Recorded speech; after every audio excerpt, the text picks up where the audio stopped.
In a neighborhood of adversity, there are community leaders using art, creativity, and goodwill to build on one of the oldest communities in BC. People are making a difference by sparking interest while opening new discussions about the forgotten beauty of the downtown east side. This is a culture of the downtown east side. I think the culture of the downtown east side is complicated. You have new influences and old influences. More recently, in the last few years, you've seen a lot of artists come to the downtown east side, specifically for inspiration. There's so much emotion in the downtown east side, positive, negative, and otherwise, that I think artists find inspiration out of that. It's also a place with cheap rent, so we see that as well. I take empty buildings, basically, and buildings that have been empty for a long time. You know, this building, for example, that we're in here has been empty since 1984. So I'll take a building that has been empty for years, and then I will go in and revitalize it. So I'll subdivize it up to turn it into artist workspaces and build art galleries in it, or in this case, we're turning it back into a theater, or I'll, take it and turn it into a restaurant. So it's bringing the building back to the community. The city really likes it, and a lot of the people down here, of course, really like it because buildings that have been empty forever, it's exciting to see stuff happening, and this place, operating as a live music venue or as a theater, offers something to the community. But there's also people that don't like it because they fear gentrification in the neighborhood. So I've had some people who've been very negative about what I'm doing as well. But for the most part, it is positive. I see tons of potential in the residents of the downtown east side. I think that there's a lot of challenges between them and that success and those opportunities. And it will be very interesting to see how things progress in the next few years. The people here are incredible. I mean, they each have their own unique stories. They each, I know people from every walk of life down here. And kind of the common bond is that they're all looking for something. Vancouver doesn't have enough. It doesn't have enough bars, it doesn't have enough clubs, and it doesn't have enough live music venues. And down here in the downtown east side, we've got an opportunity with a lot of these places that are already pre-existing, that still exist, where we can do stuff like live music and the arts, where you wouldn't be able to do it in a lot of other neighborhoods. It's affordable, and like I was saying before, there's a lot of buildings that have been empty for a long time and boarded up. So you can get into them, you can use your own hands and fix them up, and it's accessible to young people to be able to do that because the rent's already exorbitant.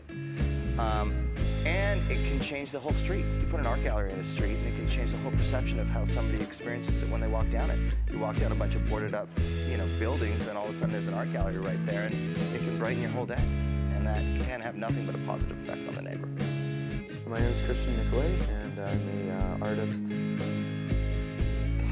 here in the downtown east side. I suppose I'd say artist, but I've opened up a space here on Hastings and Columbia called, we're kind of calling it the Bridge and Tunnel. We're doing art shows out of here. We're doing silk screening out of here.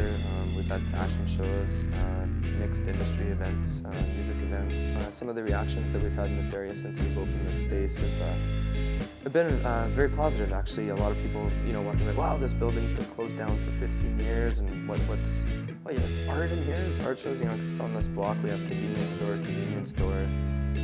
art gallery, and then convenience store, motel, liquor store, and that's sort of like the run of the block or whatnot. And so a lot of the people who are living in the hotels and stuff around here, they come down, and we've been inviting them into our shows. They're free, open to the public, open to anybody to come in, and lots of great reactions. People are loving art. Some people think it's strange, and we've had reactions where, well, that's not artwork, and what is that conceptual stuff, and but every show we're trying to do something a little different. We also employ a couple of the fellows that are living around here, and so we're working with the people from the neighborhood, as well as trying to keep our door open and introduce some creativity to this block. We've actually had some notes from some people. They were telling us that we were gentrifying the area, but I don't think we're really a Starbucks. They're people, they have minds and feelings, and they're somebody's kid.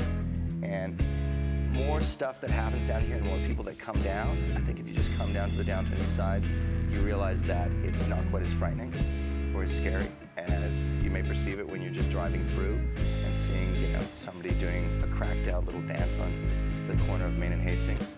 So I think it's important for people to get down here and actually experience it. And I think stuff like what I do and what the Fire Hall does and a lot of the community stuff that goes that reaches out to people from different neighborhoods can really help with stuff like that.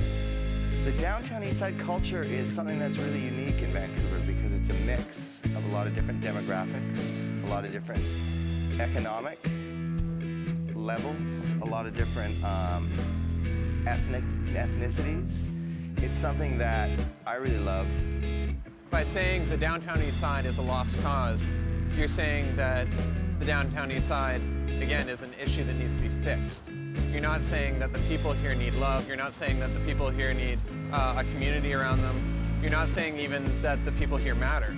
You're saying that this area is ugly and it needs to be cleaned up. People are people. The problem with the downtown east side is that we've chosen to treat the people here as issues rather than as human beings. The biggest thing that anybody can do for the downtown east side is to actually spend time down here. It's got a great mix. It's got a mix of everybody here. And you know, you can really let your freak flag fly. One of the great experiences I had down here was when I was doing actually the first space that I did down here in the downtown east side, which was over at 165 East Hastings, which is right next to the Balmoral, which is it's just a shit show in that place. It's owned by the Sahotos and their slumlords. And it was a squat. So it had been a squat for about 4 years, and we cleaned it all out. It was just filled with just crap. So we cleaned it all out, like 4 bins worth, and the whole stairwell going downstairs was just packed. So we cleaned out the whole stairwell. And then after we cleaned it all out, I went to open up the front door and to put the new locks on and stuff. And I opened up the front door, and this old guy was walking by, and he stopped, and he was like, "What's going on?" And I told him, "Hey, you know, we're putting artist studios up here, artist work studios." And he was like, "You know, I've lived down here for whatever it was, 50 years, and I haven't seen that door open in 20 years. I can't believe it." And he went and got his friends and brought them back and showed them that the door was open. And I was just like, wow, you know, and he was so stoked that something was happening and that there was people going in there and there was kids going in there and that, you know, there was a positive thing rather than the squatters and the drug dealers that were up there before. And I thought, you know, that's really great. That's really cool that he was here to share that moment that I opened this door for the first time in 20 years. So, I mean, that's one of my favorite things that happened down there.